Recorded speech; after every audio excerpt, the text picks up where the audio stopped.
Hello viewers, Super GT here. How are you all doing today? This is Daily Race B, my little story about my experience in this race and how I went from this race here to some pretty darn good ones just after. So we're going to quickly recap my first race here in the AMG. So I saw on the leaderboard that the Nissan GTR was the top car. I thought, okay, let's try something a little bit different. Let's go for the AMG. It's been a very good car recently. My qualifying time was a 209.1, which was okay, not too bad. We got past that Ferrari, this Nissan, come flying up behind us. Very, very quick car. And, well, it's the quickest car on this race. And that is quite important. We'll see that in a moment. And I was struggling here for consistency. I'd only done 4 qualifying laps up to this point, and it's something I've said many, many times over as I get a penalty. And that is put a lot of time into qualifying, because you'll build your consistency and you'll improve your qualifying time, of course, and you'll start further up the grid. So a bit later here, again cutting the corner. It's a difficult corner that, because you can't quite see it as you turn in. But there we go, first race over, and it was shocking. It was a really rather awful 8th place.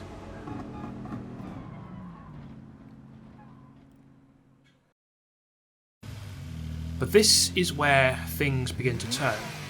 I decided we're not going to take that. We're not going to have these crap results. I'm going to improve my time here. David Perel there with a 208.0. He's a second, or more than a second quicker. Let's go about beating that. Let's go about improving our time at least, at 209.1, and get a lot higher up the order. First lap, 209.2, 208.9, second lap, so we've already beaten that time into the 208s. So instant improvement here in the Nissan GTR. So I did my previous lap in Mercedes.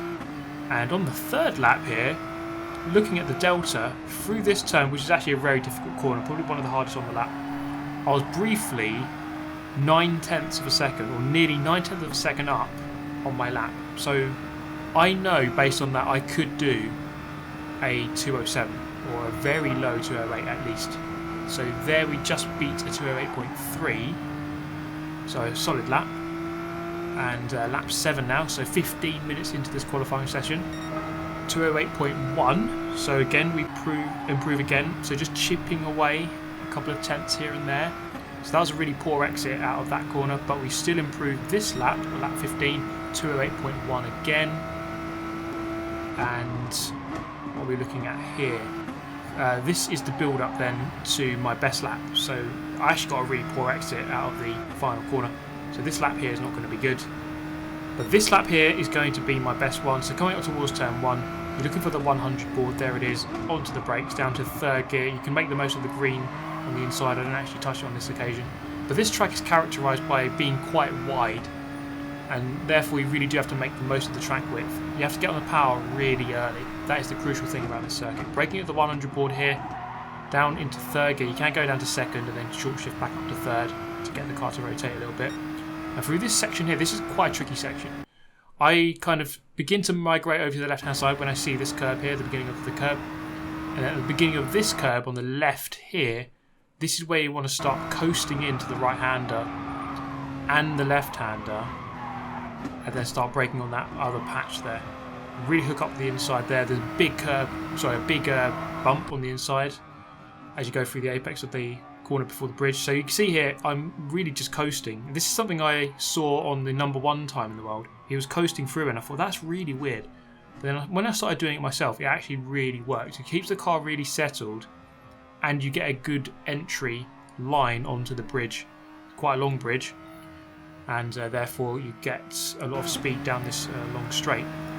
So we spoke earlier about the track being very wide. You have to make the most of that, and also there's a lot of long straights, so your corner exit speed is very important, and getting on the power early is important, essentially. Now that's why this car is so good, because it's got A, very good straight line speed, and B, it's just very stable through the corner, so you can get on the power early.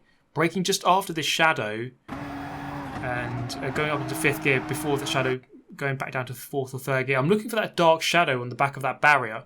I'm using kind of that as a reference, and when I can get close to it, that's when I begin accelerating. So I'm always just kind of looking for that. You're always looking for some sort of reference around the lap. At this point here, I'm nearly a 10th up on the 208.1, so there's a potential here for a 207, which I know I can get. It's just really a matter of stringing the whole lap together. Looking for the 150 board. You can brake on it or just after it. Down into 2nd gear, hooking up with that A pace. You kind of have to turn in quite early. Back up to 3rd quite early to keep the car more settled. Turning in just before you get to this curb on the right hand side, and you can take this flat out if you get it dead right, and you're apexing quite late. A bit of a lift for this right, and then committing early and lifting for that first bit as you drop over that the crest, and then on the power again, over to the left hand side, braking just off under the 100 board, and committing quite early. I actually don't quite get as much over that curve as I would have liked, so I actually lose a bit of time. But we are going to improve here by more than a 1/10 of a second. It's going to be a 207.9, and even that wasn't a perfect lap. I made quite a few mistakes on that lap, so I could definitely go a lot quicker, and that is going to be confirmed here as we look at the sector times. It's a very difficult track. There's 5 sectors, and I did not hook up all of my sectors. In fact, my best lap only included 2 of my best sectors. My optimum lap time, a 207.4.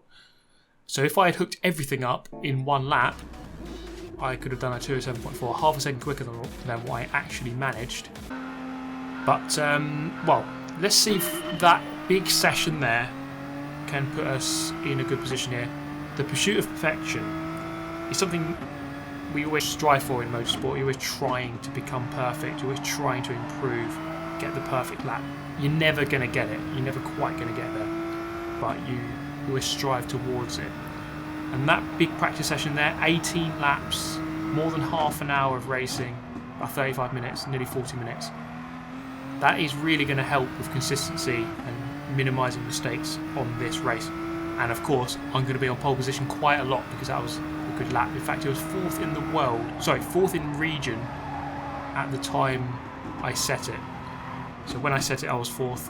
It's going to go. I'm going to get a lot lower than that as the week goes on. It was only Monday when I set this time, but at the time it was not too bad. So I was going to get a fair few pole positions. This guy behind does not want to seem to slipstream me. But perhaps he's not aware of the new memo that the slipstream distance has increased. The sucking draft range is, in fact, I think it's more than 1.2 seconds. It's like 1.4, 1.5 seconds now.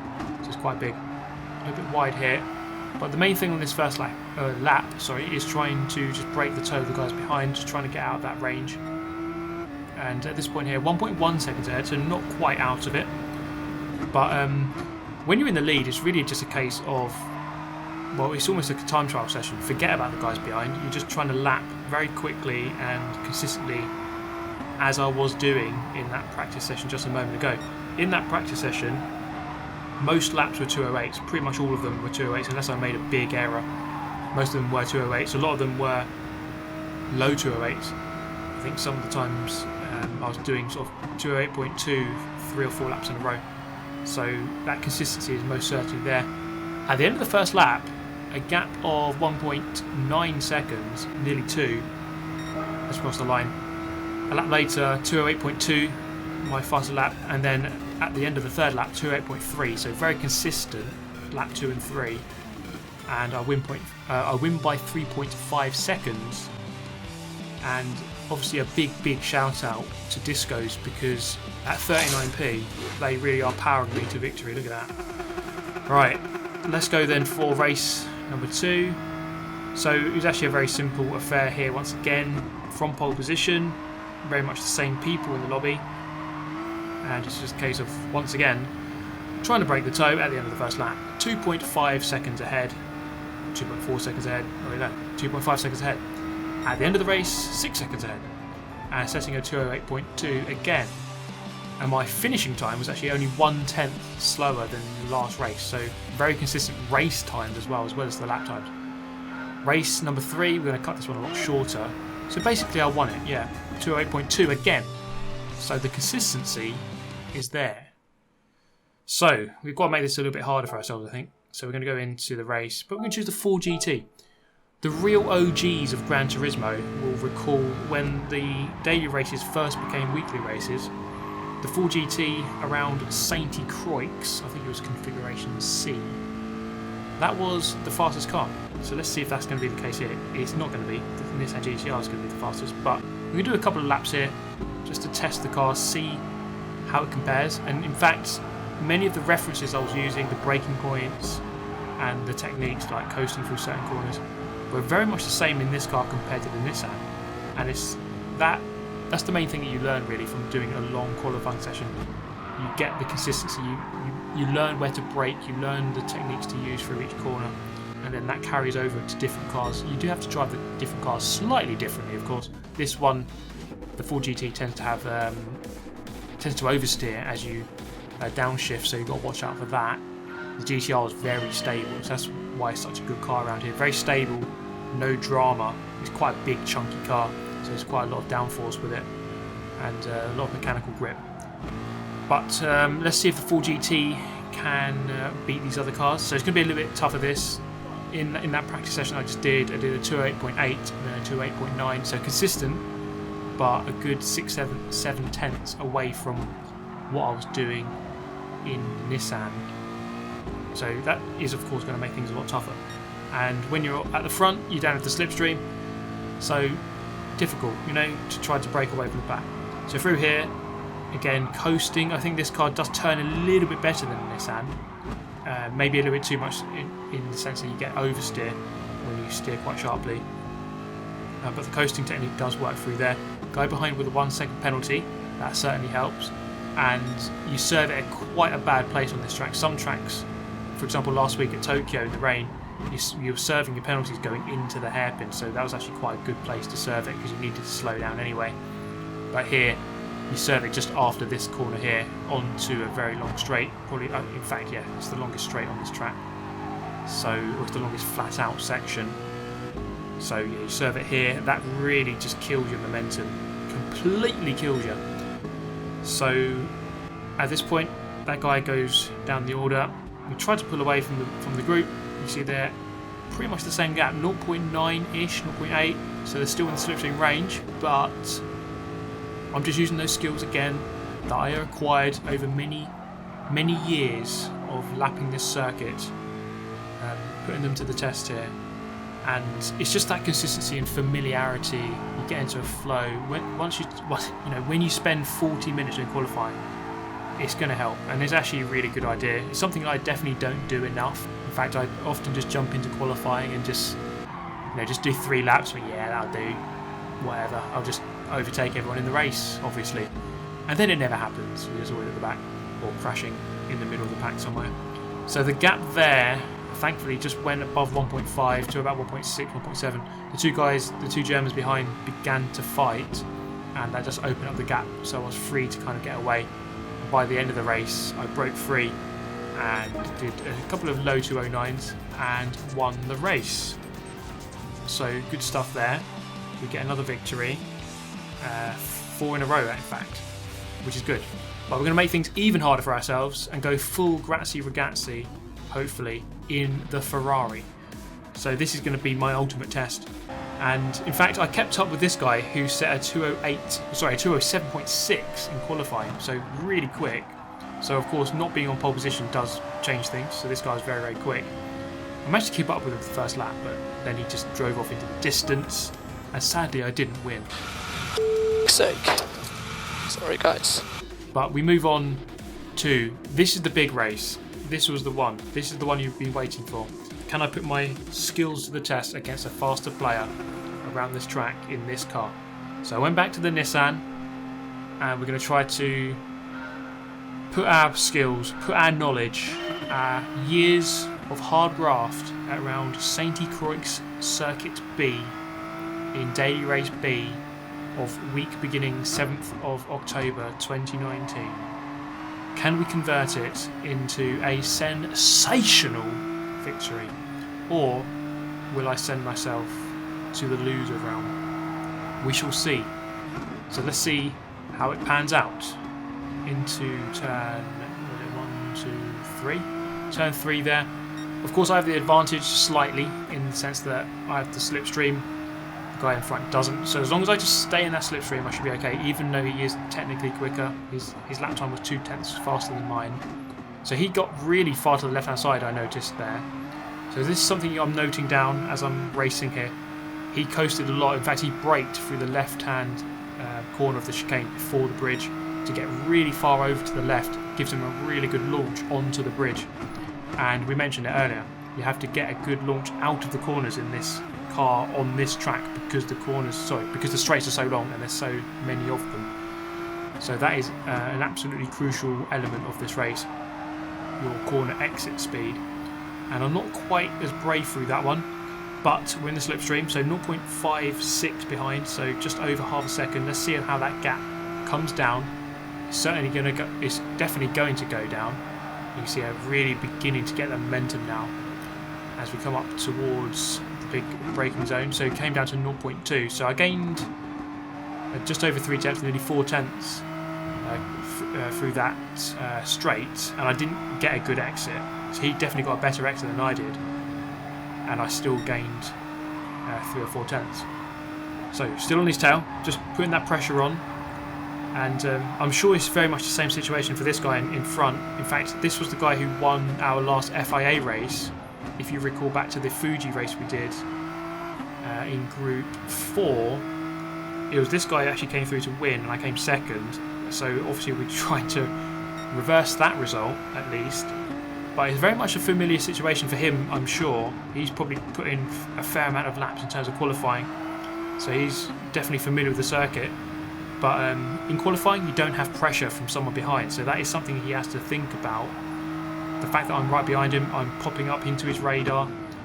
He might be looking behind to see where I am. So this is something that he has to think about as well.